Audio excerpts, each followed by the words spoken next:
Have you ever looked at all the gear musicians use and wonder, how does it all work? My name's Dustin, and my family and I are setting out on a quest to inspire both adult and kid musicians to create new sounds together and learn all about what it takes to produce great music. We'd like to invite you along on the journey as we explore the gear professional studios, musicians, and hobbyists use to create their art. We'll take a close-up look at the gear and ask, what's this button do? Hello everyone, welcome to this week's episode of What's This Button Do? I'm your host Dustin, and today we're taking a little departure from my usual demos to talk about something near and dear to my heart. Now, for those of you who've been following the show for a while, you know this story, but for those who are new, I want to explain a little something. Even though my channel is my show is on Palen Music Center's channel, I am not an employee of Palen Music Center. I am not paid by them. I am not given free product by them to do demos. This is literally a passion project because I'm friends with them. I've grown up shopping at their store for years, and when I found out they were doing a YouTube channel, I thought, hey, I would love to help out, and this is something I've always wanted to do, to be able to teach people about pedals that didn't know about them and to show them some fun things that I like to do with pedals. So this is my own show. This is my own opinion. This is me talking about the industry, not the views of Palen Music Center. I want to make that perfectly clear because I'm going to say some things, and I'm posting this video. They're probably going to watch this too, and if it's still up, it means that at least they let me post it. But I think that this is a really important discussion that we need to have about the industry itself and what is happening. What do you mean, Dustin? Well, first of all, go on Google right now and take a look. Just do a Google search in the news articles of music store closings in 2024. You're going to see that there has been a massive rash of a lot of companies, not just Sam Ash, but Sam Ash will be the first thing that pops up. They closed 42 stores nationwide. They were probably Guitar Center's biggest rival as far as a big box store. And they've closed and shuttered 42 of their stores, or 46, I can't remember how many it was, but several stores all around the country. And we've seen Guitar Centers close down. We've seen a lot of different businesses have closed down, but more importantly, a lot of the mom and pops and the independent music stores have closed down over the last year or two. Many of them flourished during COVID when people were at home and had more time and were learning new instruments. People were starting to buy again. But now that people are back to work, we're kind of back to those pre-COVID numbers. And what was happening to this industry before COVID is it was a struggle. We were starting to see less and less people going into a store and buying online because, let's face it, that's how the world shops nowadays. The world is buying like on Amazon. It is easy, it's convenient to just throw in an order, place it, and have it shipped to your home, and within a couple of days, it's great. I am not ranting and raving about the big online music retailers. Let's face it, I shop at Sweetwater. I shop at Vintage King. I shop at a lot of these online retailers. They serve a purpose. They're great. They have excellent customer service, and they know their stuff really well. What I want to talk about today, though, is the importance of also supporting your local music stores as well, because there is something that they bring to the table that if we let them die off, we're going to lose. The online stores cannot do the things that I want to talk about today. And I realized that this week when I was doing some shopping. First thing that happened, I'll tell you a couple stories. One, Silktone, which you guys have heard me talk about. I love Silktone's amps. I love their fuzz pedals, their drive pedals. The Silktone fuzz is one of my favorite fuzzes of all time. They announced that they were launching a brand new Fuzz Plus pedal. And it's basically an updated version of my favorite fuzz. And problem is lately I've been on a really tight budget, as I know a lot of us have been. I don't have a lot of room for a lot of new gear purchases. And so I was literally like, do I really need to waste money on a fuzz if I already like the Silktone fuzz? Is the other one going to be much better? So I called up Palen to see if they happened to be getting them in, because I knew they were a Silktone dealer. And sure enough, they had ordered a couple of them in. So I drove down to their store, took my Silktone fuzz with me, sat down, did a little shootout, A-B'd the two together. Found out the Silktone Plus, which is something we're going to be demoing very shortly on the channel, was truly a better pedal and really had some sounds that I didn't have in my other. Didn't knock my old one off the board. I still love this pedal, but there was some new stuff in there, and it sounded really amazing. And I'm sitting there shooting that out, and I had about 30 minutes in the shop. I was just messing around with it, turning up and down. While I was doing it, other people were coming on and trying different settings, and we were all playing it together. And something happened in that moment that I felt like this is what I've been missing when I do a lot of online shopping, is one, being able to just walk into a place and not have to commit to buying something, just try something out. play my favorite pedal against it, see how it sounds. You can't do that online. I can't just walk in to Sweetwater and say, "Hey, Sweetwater, send me that. I'm going to try it out. And then if I want to buy it, I'll send you some money for it." No, I've got to pay for it in advance, send it to me, test it out. They might let me return it because they have great customer service. But you know what? As a sales rep myself, I work outside this industry. I actually work in the shirt industry. I hate that. I hate when people order stuff to try out and then return it, because when that happens, if I buy a pedal from somebody and then I return it because I didn't like the sound of it, they're not able to sell it now at full price, which means they're taking a loss on that product as a convenience to me. This is what leads to higher cost on items, because when consumers are doing that in a massive amount, then stores have to mark up the product in order to cover for that loss. But B, it's also in a little ways, it's just dishonest. Like if you're buying something from somebody, buy it. If you don't like it, that's what Reverb and other online sites or trades are for. That's part of the risk of doing something. But that's also why buying local is so important. You don't have that risk. You can just go try something out. Now, Dustin, you're saying, I don't have a great local music shop, and I get that. Rural areas around the country, a lot of places do not have a good music shop. Heck, even some big cities and certain neighborhoods in Kansas City, it's a 30 to 40-minute drive to get to a decent music store to find some good gear. I get that. It is not easy. However, I will say that having driven across the country, doing a lot of sales myself, there are so many marketplaces where I have found amazing mom and pop music shops with fantastic customer service, knowledgeable staff, huge product selections, and that have literally, I've been in places where I don't live there. I've asked about a pedal to see if they happen to have it, and had the mom and pop shop say, "Look, I'll call around, I'll find a dealer that has it, and I could have it to you in a couple days so we could test it out here in the shop," that are willing to do that for me. Now, I wasn't from the area, so I didn't ask them to do that, but that is something, having that face-to-face relationship, that customer service angle with somebody local that's willing to help you and let you try something before you buy it, that is a huge, huge, huge, huge, huge, huge benefit that I just don't think gets scored enough when we talk about local shops. And quite frankly, as a consumer, I don't think we value enough. I don't think we pay attention to that. And I'm going to say I'm guilty of it. When I go into Palen, I go into some other places, I haggle. I'll literally be like, that pedal's 250. Like, can I get it out the door for 225? Knock a few bucks off and save me some taxes because I'm going to pay. I get it. We all do it. I think all of us have gone to that, especially anybody who's got any experience with the music industry knows that goes on. However, I'm going to say, just from the bottom of my heart, and this is not a request from Palen, this is not something that I've been told. I genuinely think that we as a consumer have to do better about that with our local shops and supporting them and not being afraid to help them out. And this is where we get into a little something that, being a sales rep myself, there is a word that seems to be becoming this evil word that people are talking about, and it's profit. And the problem is corporate profits in the world have gotten insane. There are companies out there making billions of dollars, not paying their workers worth a dang.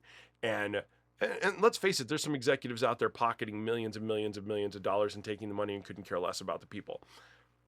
I genuinely believe, from my experiences going to NAMM, meeting a lot of the makers and the manufacturers in this industry, there's probably some of that going on, but it's very, very, very small portion of the music industry is that kind of company. Most of the people and most of the companies within the music industry are smaller mom and pop shops. Even some of your favorite pedal manufacturers that make some of the most amazing pedals in the world, most pedal companies are 1 to 5 people working for them. They're not huge shops. Even if they're cranking out hundreds of pedals and some of the most famous people in the world are playing their pedals, these are not companies with 1,000 employees. Even JHS, one of the largest pedal manufacturers in the United States, based here in Kansas City, has a very small shop with just a few workers pumping out all those pedals on a daily basis. So people who think that big companies are profiteering off of the music industry, I want you to know, first and foremost, just from my own personal knowledge, again, my own experience, not from Palen or any other big box store telling me to tell you this, it's the truth. The margins are low. most operations, like most guitar companies, most pedal companies are not operating on what they call a 50% margin, which is kind of a standard that you see at retail a lot. A lot of retail companies will have a 50% or even higher markup where if they're selling you something for $50, they pay 25 for it, right? With the music industry, it's completely different. There's stuff out there that's running on a 20 to 25% margin. And when you take into account that if you buy something, let's say you use a Synchrony financing card, right? Because a lot of music stores have those, and like Sweetwater offers those. My friends at Palen, I know they have them. When you finance something on Synchrony, depending on the plan that you pay, they charge the place that you're buying from about 7% of that cost just for you to use your card.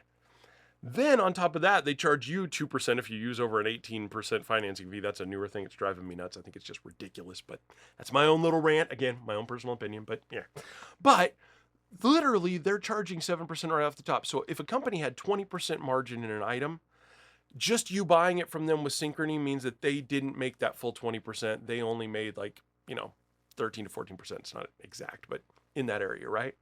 Then on top of that, if they give you any kind of discount, then now they're down to maybe 10% margin. Now, if they've been sitting on that item on their shelves for 3 or 4 months, they've been storing that, paying for the lights, paying for their employees, everything, they're not making any real money on that pedal. So I know a lot of people are like, oh man, like, how's a pedal worth $250? Like, this is ridiculous. It's just a few transistors and a few parts. But when you take into account distribution, shipping, manufacturing cost, employee costs, they aren't getting rich. I promise you. I've met so many people in this industry that are not becoming millionaires. They are barely making it by selling some of the most amazing products that you've ever played, but they are not getting rich off of your money. So first and foremost, I want people to understand that because I think it's a common misconception that has led to a lot of negativity online. And it's also led to just some misconceptions. And I've seen people get in fights, arguments at stores with clerks who are just trying to help them because they think they're trying to take their money and they're not. They really, really aren't. So my first lesson that I want you to take from this is please, please, please shop local, support your local stores, and talk to them, work with them to find the right items for you because they really will. Now, along with that, something else happened today. Actually, it's 3 days ago, but I was shopping at another local store, and this was not a Palen. This was just another local shop here in Kansas City. And I walked in their acoustic room, and I'd been on a hunt for a decent sounding acoustic for a while to use here in the studio. And they had this brand called Ferk on the wall that I had never played. Honestly, I'd heard a little bit about them, read a few articles, and done some research on them, and they sounded really beautiful. And they have these amazing $5,000 to $7,000 beautiful guitars with this beautiful cedar wood, and they have a series called the Rainbow Series that's like all the top-notch qualities, everything you could possibly want. And they had this Rainbow Series guitar, $5,800, beautiful, sounded gorgeous, just absolutely stunning. And I'm looking at that thing like, man, wish I had enough gear I could trade in to get something like this, but I didn't. And I just kind of went in there, played it a little bit, and then I was talking to the owner of the shop and just kind of BSing around. And I was like, man, that sounded amazing. He was like, oh, would you play that one sitting right next to it, the Blue Series? I was like, no. And he was like, oh, you should go back there and play that. So he takes me in the back and he pulls out this Blue Series acoustic guitar. Now, this is, for those who have never heard of Ferk, this is one of their entry-level, lower price point guitars. And nothing fancy. It doesn't have any of the crazy wild cedar wood, but it does have a little body cut out here on the side. It's got this really neat new sound porting system that they've just come up with, and just a really solid build. But I strummed this, and I've just got my mic here on. I'm not going to really record with this or anything, but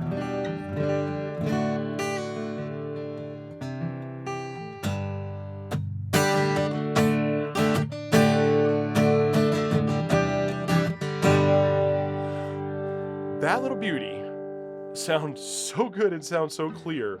And it was one of the least expensive guitars in the shop. Now, we sat down there for another hour playing this guitar against every Martin, Taylor, Ferk that they had in the shop.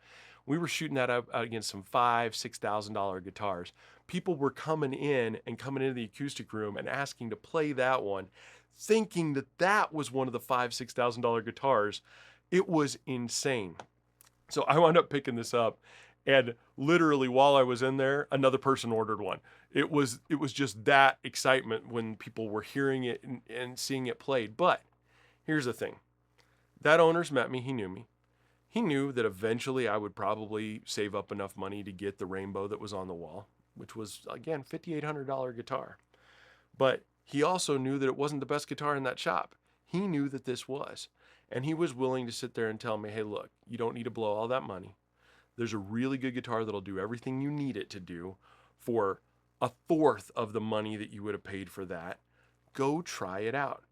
This is something with an acoustic guitar, especially, you can't get online because, as consistent as acoustic guitar companies are, I mean, look at Taylor. Most Taylors, you can trust that if you buy a Taylor 326 model, it's going to sound pretty close to the same across the board. Same thing. A Martin HD28 is going to sound pretty close to the same as most other Martin HD28s. However, I will tell you, I played a Martin HD28 at a store years and years ago, and I've never played another one that sounded quite like it. And I've been on the hunt for that for years. And I still kick myself in the rear for doing that because each and every acoustic guitar, acoustics more than electrics, more than anything else, because of the thinness of the wood, the type of wood that's used, the balance of the wood, the bracing. There's so many little intricate things that go into an acoustic guitar. Every single one, you could have 30 models come off the same assembly line and they will sound different. Some will sound brighter, some will sound darker, depending on the tone that you're going for. And no matter how good an online retailer is, because of the nature of that business, they do not have every single one of those acoustics out where they're playing them before they send them out to send you a video and shoot you a video and let you hear it. Plus, let's face it, I know this is a rip because I'm a YouTube guy and I'm sitting here rambling on YouTube, but YouTube is not the best place to listen to demos. In person is the best place to listen to demos because I don't edit my videos. I don't use any processing. I don't use any special effects. I just record raw into the camera. But most YouTube videos you're hearing, first of all, YouTube has its own compression, which is going to change the sound of the video. Secondly, most of them are editing those videos, adding filters and compression and EQ. You're not hearing what the actual pedal or the actual amp sounds like when you listen to a YouTube video. The only way to do that truly is to see it in person.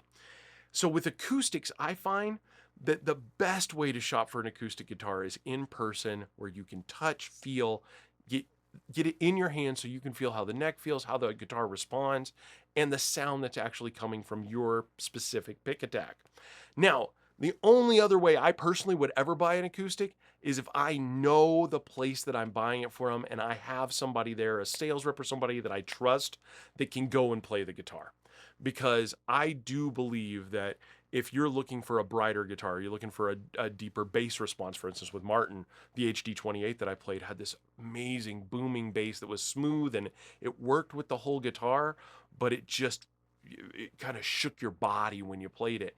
And I've never played another one that could do that. So if I wanted that feeling, I would need a sales rep to go and play a bunch of them to try and find that feel for me. And that's not something that you're going to get from a big box online shop. However, it is something you can get if you've got a local mom and pop shop that know you, that understand you, that you've made relationships with. They're going to be willing to help you find that and help you hunt that down. And most of them, if they're honest, are not going to try to sell you the most expensive guitar in the world. If they've got something that's a couple $100 and they think it's going to fit your needs, that's what they're going to get for you. And that's the kind of relationship you want. You want to find those companies that are willing to do that for you and work with them, because I don't care if you're having to pay an extra, 100 or $200 because you're having to pay tax and not being able to ship it in from out of state, or whatever the reasons are. There's lots of reasons that people give for buying online. The convenience factor, the not having to pay tax in some states. I get it, but I promise you, if you spend a little extra time and a little extra money to shop local and work with your local people, it will pay off massive dividends for you in the long run as you start to build those relationships and really start to go on your musical journey. And this brings me to my last thing. Second to last thing. I'll do a 2.5 in here. My other big thing is consumables. Now, consumables are the bread and butter of this industry. Remember we were talking about margins earlier? Margins can be fickle. So The best margins in the industry are on cords, strings, tubes, consumable products that are used every day. Those, because they're made in mass, they do have typically better margins for stores. However, the cost is very, very low. So a store has to sell, 1,000 packs of string to make the same kind of profit that they would make off of one guitar. So it's still something that's very hard. It's not a massive moneymaker for a lot of stores. However, it is the place that they make the best margin bang for their buck, right? So it's also something that I think is very important. I know a lot of us will buy our consumables online in bulk and bring them in and just store them, and that's fine, whatever you want to do. But I will tell you, there is something invaluable about having a local shop that has your string gauge in stock and your tubes for your amplifier in stock, because when your tube blows and you're about to do a show in an hour and you need that 6L6 for your show and you don't have one, all the online retailers in the world don't make a difference. You need a guy locally that has a 6L6, and Radio Shack doesn't exist anymore. So the only other place you're going to find those is a good local music store that carries that kind of stuff. And this is another massive reason that we have to support them and keep them around, because for everyday use consumable items, sometimes you can't wait. You can't have them. And some of us can't afford to have a stockpile of tubes sitting around our houses. So that is one other little reason that I think it's so important to shop local. But the last most, I think, really, really important reason is lessons. And for those who've been watching this show for a while, I've been desperately in need of lessons. I am a self-taught musician. I've never taken music theory courses, anything in my life. So most of what I do is just little, pentatonic riffs and things like that I've learned. My wife, for my birthday this year, decided to get me lessons, and there's a local shop up here that has a lesson studio. Unfortunately, the Palen in Overland Park doesn't have them. They have them up in Liberty, but that's about an hour drive from my house. So she found a local person who gives out lessons, and I will tell you, I've taken 3 lessons now, and I haven't picked up a guitar in a single lesson. It's all been theory. It's all been just some basic stuff, but I went in there, told him what I knew and what I had done, and in 3 30-minute lessons, I've learned more than I've learned from watching hundreds of hours of YouTube videos, with somebody looking me in the eye, talking to me and saying, "Oh, you're not understanding this. Here, let me put it in a different way and show you what I mean." There is something invaluable to that. It is one of the most beautiful things in the world. And at $25 a lesson, I think that investment is such a huge thing and something so important that the guitar shops and the music stores of our communities bring to us for our kids, for ourselves, for any of us who want to get into it, be you young or old or middle-aged. Having a place you can go and take lessons, and then come out of those lessons and sit down and jam in the guitar shop and have 6 or 7 other people come and play with you and talk to you about what you just learned, and you share that knowledge and you pick up some more tips and tricks while you're there. You can't do that online. That's just not something that really exists in the online world, that I think is so invaluable, and something that just breaks my heart every time I see a local music store closing down, that we're taking away. And we're not just taking that away from us, older guys that like to go and jam on guitar. We're taking that away from our kids. This is the thing that music stores bring to our children, is they give you a place to go take lessons outside of school with people who are not, school teachers. They're musicians that are out there touring and gigging. And if you've got a kid who falls in love with some new local artist that, let's face it, I'm a 45-year-old man with a 10-year-old daughter. I don't know her music. There are bands she listens to that I am not familiar with. I do not know how to play their music. I'm not even a fan of some of their music. But you know what? A lot of these music teachers that are younger, they are, and they know that music, and they can rip off the latest Taylor Swift song and show her how to play that, where me, I'm going to struggle doing something like that. So there is a beauty to supporting those local shops, even if you're not taking lessons, just helping them to stay in business so that they can keep providing those lessons to the community. That's what's going to keep this whole world alive and keep new musicians coming out and keep people sharing ideas together. So there's my rant. There's my craziness. So what can we do besides just me sitting here saying go shop locally?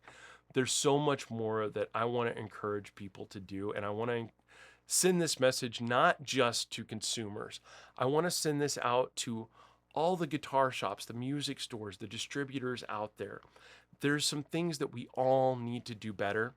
This year, Palen was nice enough to send me out to NAMM with their team, and I got to go meet all of the different distributors. And I'm a salesperson. I come from a sales background. What I saw at NAMM was interesting to me. What I found was that it's an industry that doesn't have a lot of people who know how to sell their own products.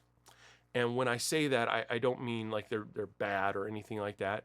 It's just a lot of people who manufacture their own goods and who are their own marketing department or their own sales department, they're really good at making things, but they may not be the best at explaining those things or telling people how to use those things. And that's what's led to the rise of like the Andes of the world, the RJ Ronquillos, anybody who goes out there and does a really in-depth dive Demos in the Dark, one of my favorite channels, that really goes down and breaks down the pedals. That's kind of what I've been trying to do with letting you hear the raw sounds and twisting the knobs. Like I'm not trying to show you how fancy of a guitarist I am. I'm not. I just want you to hear what the actual sounds are. So when you plug in the pedal, you're going to sound like I am right from the start. And you can see, okay, will this work with my gear? That's the whole idea behind my channel. But that's the thing is most music companies don't have that. They'll pay one or two really, really amazing guitarists to play their stuff because it makes it sound the best that it could possibly sound. And it makes everybody fall in love with it. But that doesn't tell you what it's going to sound like, and it doesn't show you how to do it. So what I would love to see is more demo artists also showing just raw sounds from the pedal. I think we need to have more consumers asking their local shops to bring in pedals so that they can test them in person, and guitars and amps, different types of things. But that's also going to mean that the manufacturers have to do a good job of offering local shops, working directly with them to get stuff in their hands for demo, whether that be demo boards, demo units, things that they don't have to invest an absolute ton of money in order to bring in, and can have, less risk. Not You can still split the risk with them, but get more stuff in stores for people to play. There's been several big name companies. One of my favorite companies, Chase Bliss, pulled all their stuff out of retailers and went direct for a while. And thank God they finally started coming back to a lot of the distributors, because I really thought that was a mistake. I thought, Chase Bliss pedals are interesting and dynamic, but they also may not be the right sound for you. So I think going into a store and being able to test them out is a great way to test them and see if that's the right pedal for you. But B, if more pedal companies would spend some time educating sales reps within individual companies on how to use their pedals. And this goes for digital, online, and stores. I really do believe that when you call into Sweetwater, you call into Vintage King and ask about a pedal, 9 times out of 10, they probably haven't played that pedal. Same thing at a lot of music shops. If they don't happen to have that pedal there, when you go into a music shop, they probably haven't played that pedal, and they really don't know how it sounds. And this is where I think we really need to encourage the manufacturers to do a better job of doing demonstrations, of working with their local dealers to actually know and understand their pedals so that they can teach players how to use them better. And that could be through digital film, through YouTube and other means like that, whether it's a series of training videos, working with different YouTubers, whether it's a door-to-door sales rep that goes to the different companies and teaches them about them. I think we need to see more of that coming back, because that's something that a lot of places have gone away from. And I do think that hurts sales, but it also hurts the consumer, because I've seen it a million times where I'll be in a guitar shop and somebody says, man, I want that old school Pink Floyd sound. I want that fuzz sound from Pink Floyd. What do you have that'll give me that sound? And a lot of the sales reps don't know. They've just never been educated on that. They've never learned training. They've never been taught those sounds, and they don't even know how to research them to find that. So I think we need to do a better job as guitar shops in teaching our staff, but also the manufacturers need to do a better job of training people on their own products. That could be a huge thing that could help everyone to get better and to increase sales for everybody across the board.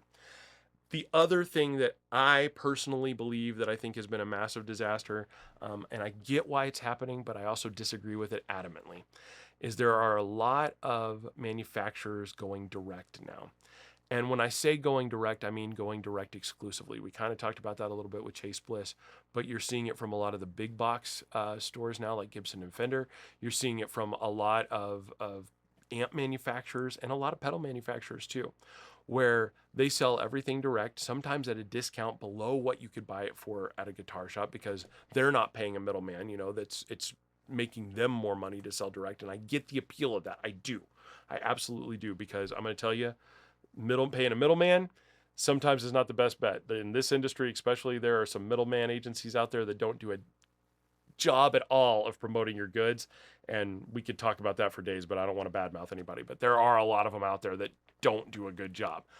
But I do believe that if more manufacturers had direct relationships with the stores that are selling their product and went direct to them and sold directly through them, again, be it through a demo system where maybe they send them one or two pieces to have in the shop, and then they partner with them and say, okay, for every item or every person you send to me to buy stuff, you get a commission on that, or whatever it is, whatever kind of relationship that is. We need to see more of that, because right now there's just this massive lack. When you go into most guitar shops, they can't afford to have a huge selection of items because overhead is a real thing. It costs a lot of money today to ship things, to bring things in.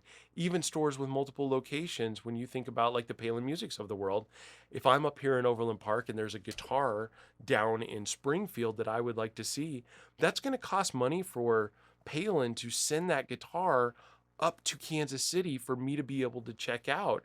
And when you consider, like, if for any of you who have shipped a guitar or an amp lately, shipping that UPS is going to cost you about $100. It's not cheap nowadays. So every time they move those around to different stores for people to try out, there's a real cost involved in that companies have to eat. So we've got to find ways for music stores to have access to items for people to see in person without breaking the bank. And I think a lot of that's going to come from direct relationships rather than middlemen in the industry. We're going to need more direct one-on-one relationships between a music store and the manufacturer themselves. Just personal opinion, but that's food for thought. Now, I know this has been a long, rambling 30-minute just go off on something, but I really want this to start a conversation. So please, please, please, in the comments down below or in the email down below, reach out to me. I would love to hear your thoughts on this. If you're a music store, let's talk about the trials and tribulations, things that you would like to see music stores do better, things that you would like to see YouTubers do better, things that you would like to see from a marketing aspect. I really, really want this to be an open forum where we can really have a discussion about what this industry is doing well and what this industry is failing in, so we can find ways to work together, because I believe there is a place for the Sweetwaters and the Vintage Kings of the world. And I believe that there's a place for the Palen Musics, the Ernie Williamsons, the local shops that everyone's shopping at in their neighborhood to exist and to do really, really well together. And we don't have to be these like fierce competitors tearing each other down. They can work hand in hand if we can find a way to make that flow together, find a way to work together, and find a way to encourage people to shop local when they can and shop the big boxes when they need to. There is a solution out there, and I'm hoping that this can be a start to that conversation. So please, please, please share your thoughts, your ideas down below. Next week, I promise this will not be a rant. We're going to be back to our regularly scheduled demos. We've got the new Knuckles from UA coming out. We've got that Silktone Plus fuzz coming. Lots of really fun stuff. I've got some JFX, some warm audio. I've got so many videos to shoot over the next month. It's going to be crazy. So stay tuned. We're going to have lots coming over the next couple of weeks. Join us back here, but please, please, please take a few minutes, drop a comment down below, and let us know your experiences with your local guitar shops and what you would like to see happen better.